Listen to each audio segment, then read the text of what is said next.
دبائیں۔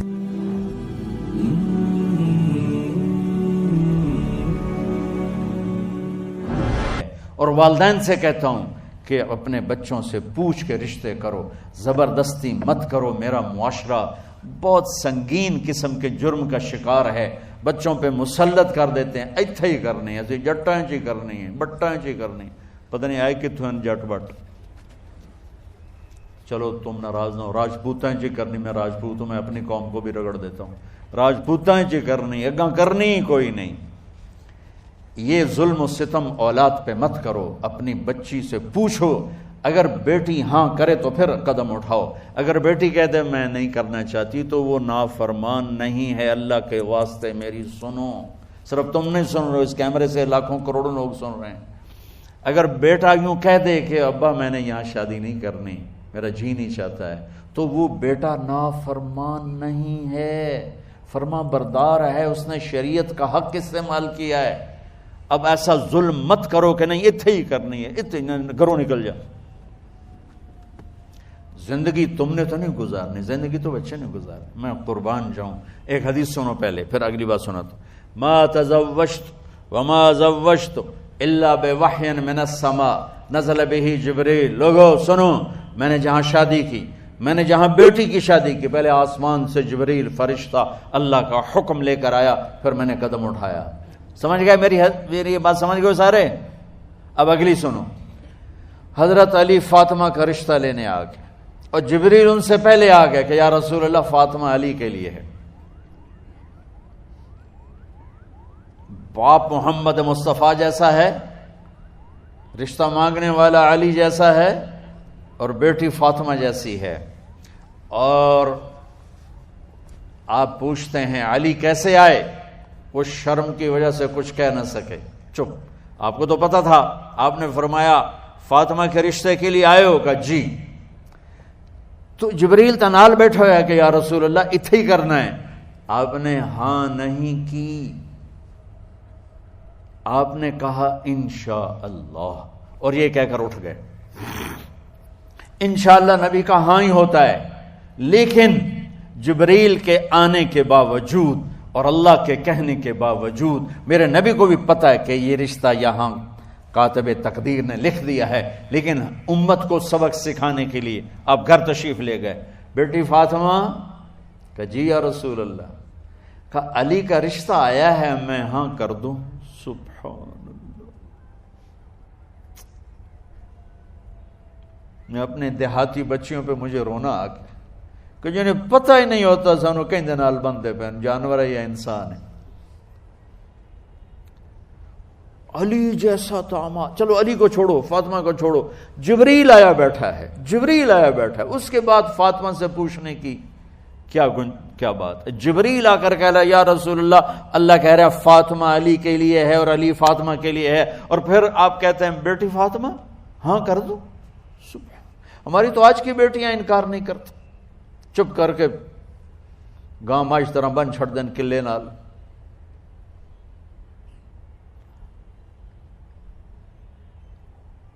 کوئی ان کے اندر کے جذبات کو سننے والا کوئی نہیں ہوتا، اپنی انانیت پر یہ فیصلے کرتے ہیں، اور میرا نبی کہہ رہا بیٹی ہاں کر دو۔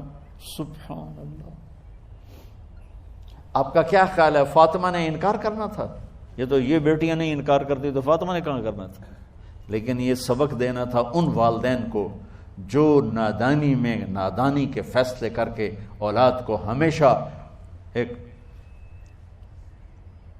ٹھنڈی آگ میں دھکا دے دیتے ہیں۔ حضرت فاطمہ رضی اللہ تعالیٰ عنہا نے جب ہاں کی، پھر آپ باہر نکلے۔ اچھا مزے کا واقعہ ہو، حضرت علی اٹھ کے باہر نکلے تو صحابہ باہر کھڑے انتظار کر رہے تھے کہ کیا ہوا۔ حضرت علی کو بھیجنے والے تھے عبد الرحمن بن عوف۔ پہلے ابو بکر گئے تو آپ نے انکار کر دیا، عمر گئے رشتہ مانگا، آپ نے انکار کر دیا۔ عبد الرحمن بن عوف نے علی سے کہا آپ جائیں، آپ کا رشتہ رد نہیں ہوگا۔ کہنے لگے میرا تو ذاتی گھر بھی کوئی نہیں، مجھے کہاں سے رشتہ ملے گا، میں تو بالکل غریب ہوں۔ کہ نہیں تم جاؤ۔ تو واپس آتے انہوں نے عبد الرحمن بن عوف پہ چڑھائی کر دی، ویکھیا ہے نا تو مینوں گلے آئی، انکار ہو گیا۔ تو صحابہ نے پوچھا کیا ہوا؟ کہا کچھ کہا ہی نہیں۔ چپ کر کے اٹھ گئے. تو عبد الرحمن بن عوف کہنے لگے کچھ بولے صحیح, کہ بس اتنا کہا انشاءاللہ کا تو مبارک ہو, نبی کا انشاءاللہ ہاں ہوتا ہے. کہا اچھا, تو اتنے میں آپ باہر تشریف لے. کہا علی, کہا جی, کہا لو بلاؤ, لوگوں کو بلاؤ. ساری مسجد بھر گئی, آپ کی ساری مسجد فل ہو گئی. آپ ممبر پہ کھڑے ہوئے علی کو سامنے بٹھایا. کہا لوگو, یہ جبریل میرے پاس اللہ کا پیغام لائے ہیں کہ میں فاطمہ بنت محمد کا نکاح علی بن ابی طالب کے ساتھ کر دوں. پھر آپ نے خطبہ پڑھا اور کہا کہ علی, ہائے ہائے ہائے, میں نے فاطمہ بنت محمد کو 400 درہم مہر کے عوض تیرے نکاح میں دیا, تو نے قبول کیا؟ حضرت علی نے زور سے نعرہ لگایا, میں نے قبول کیا, اور سجدے میں چلے گئے. اللہ کا شکر کا سجدہ ادا کیا. پھر میرے نبی نے وہیں سارے مجمع کو شہد کا شربت پلایا اور تازہ کھجوریں کھلائیں. اور پھر جب رخصتی ہوئی تو آپ نے حضرت علی سے فرمایا کہ آپ آ کے لے جاؤ. پھر آپ نے حضرت ام سلمہ, حضرت حفصہ اور جناب حضرت عائشہ رضی اللہ تعالیٰ عنہ, ان تینوں کو بلا کر فرمایا تمہیں پتہ ہے نا مجھے فاطمہ سے کتنا پیار ہے, تو تم فاطمہ کو دلہن بناؤ, اس کی تیاری کرواؤ, اسے دلہن بناؤ. تو ان تینوں نے حضرت فاطمہ کو دلہن بنایا. پھر آپ نے حضرت علی کو پیغام بھجوایا, وہ تشریف لائے, اپنی اونٹنی لے کر آئے. حضرت عقیل ساتھ ہے, سلمان فارسی ساتھ ہے, اور دروازے پر اونٹنی بٹھائی. آپ علی کو اندر لے گئے اور یوں فاطمہ کا ہاتھ پکڑ کے علی کے ہاتھ میں دے کر فرمایا, علی تمہیں نبی کی بیٹی مبارک. سبحان. پھر آپ نے کہا, میری بیٹی فاطمہ, مجھے اپنے خاندان میں جو سب سے زیادہ محبوب تھا میں نے تیرا ہاتھ اس کے ہاتھ میں دے دیا ہے. والدین سے کہتا ہوں اپنے نبی کی زندگی پڑھو. میرا درد ہے کہ ہماری ثقافت میں اسلام داخل نہیں ہوا, ہمارے عبادت میں اسلام آ گیا. بہت سارا مجمع مرد عورتوں کا نمازی ہے, حاجی ہے, عمرے کرتے ہیں, لیکن ثقافت میں نبوت کی جھلک دکھائی دے, ثقافت میں اللہ کا نبی دکھائی دے, وہ نہیں ہے. زندگی بیت گئی اس انتظار میں, مدت سے لگ رہی تھی لب بام ٹک ٹکی, تھک تھک کے گر گئی نگہ انتظار آج, پتہ نہیں کب صبح ہوگی. چلو کہتے تو جائیں مجھے ہے اگرچہ بت ہیں جماعت کی آستینوں میں, مجھے ہے حکم اذان لا الہ الا اللہ. والدین کے ذمہ ہے اولاد کو عزت دینا, ان کی سب سے بڑی خواہش میں ان کا احترام کرنا کہ زندگی انہوں نے گزارنی ہے, اور آپ کے ذمہ ہے والدین کے آگے سر جھکا دینا. اللہ کے واسطے کورٹ میرجز اور خفیہ شادیاں یہ نہ ہماری ثقافت ہے نہ یہ انسانیت ہے. ہمیشہ دکھ دردوں میں زندگی گزرتی ہے کہ اصل زندگی تو موت کے بعد آنے والی ہے. تو والدین پڑھیں شریعت کو, اولاد بھی پڑھے اپنے نبی کی زندگی کو. ایک شخص حضرت عمر کے پاس آیا ایک بیٹے کو لے کر, کہا امیر المومنین یہ میرا بیٹا بڑا نافرمان ہے اور مجھے بہت تنگ کرتا ہے. حضرت عمر کے پاس لاٹھی ہوتی تو انہوں نے یوں اٹھائی, وہ کہنے کا حضور معافی دیا جائے, ایک میری گل سن لو. آپ نے فرمایا کیا؟ کہنے لگا ماں پیو دے بڑے حق ہیں, بالکل ٹھیک ہے, پر کوئی ساڈا حق کیوں ہے ماں پیو؟ آپ نے کہا ہاں. آپ نے کہا ہاں. کہنے لگے ذرا وہ بتا دیں.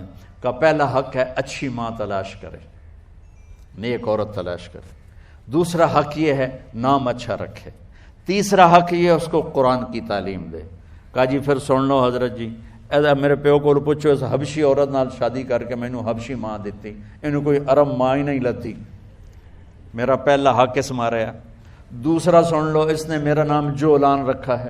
جولان گندگی کے کیڑے کو کہتے, اس نے میرا نام جولان رکھا ہے. اور تری سن لو, اس آج تے مینوں قرآن دی شکل نہیں وکھائی. حضرت عمر ہوئی سوٹا وہ دے سر تے پھیر دے کہ پہلے تیری مالش کراں پھر ایدی کر سکتا.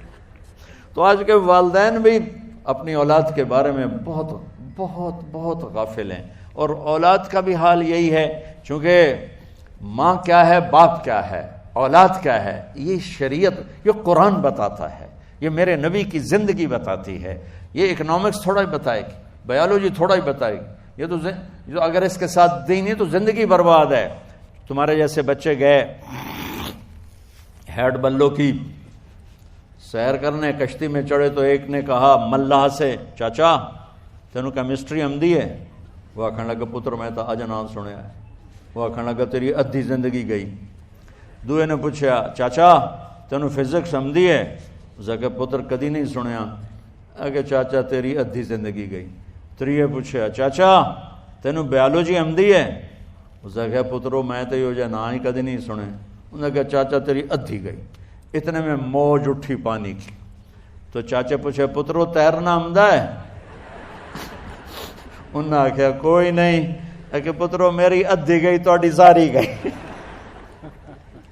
تو یہ جو کچھ تم پڑھ رہے ہو نا، یہ ساری زندگی برباد کرنے کا چکر ہے اگر اس کے ساتھ قرآن نہیں، اگر اس کے ساتھ نبی کی سیرت نہیں، اس کے ساتھ نبی والی معرفت نہیں، اخلاق نہیں، تو جانوروں جیسی زندگی۔ کیمسٹری پڑھ کے آپ انسان نہیں بن سکتے اچھے، بایولوجی باٹنی پڑھ کے آپ اچھے انسان نہیں بن سکتے، آپ اناٹمی پڑھ کے اچھے انسان نہیں، اچھے ڈاکٹر بن جاؤ گے، اچھے انسان نہیں بنو گے، انجینئر بن جاؤ گے، اچھے انسان نہیں بن۔ انسانیت تو در مصطفیٰ سے سودا ملتا ہے، انسانیت لینی ہے تو در مصطفیٰ پہ جھکنا پڑے گا، انسانیت لینی ہے تو غلامی مصطفیٰ میں آنا پڑے گا، انسانیت لینی ہے تو آپ کا دم بھرنا پڑے گا، تب زندگی ہماری مکمل ہوگی۔ جب تک ہماری ثقافت میں، ہماری تہذیب میں، ہمارے گھروں میں میرے نبی کی سیرت داخل نہیں ہوتی، اولاد اپنی جگہ تباہ ہے، والدین اپنی جگہ پریشان ہیں، معاشرہ اپنی جگہ برباد ہے، چونکہ دنیا اور آخرت کے مسائل کا حل اللہ کی قسم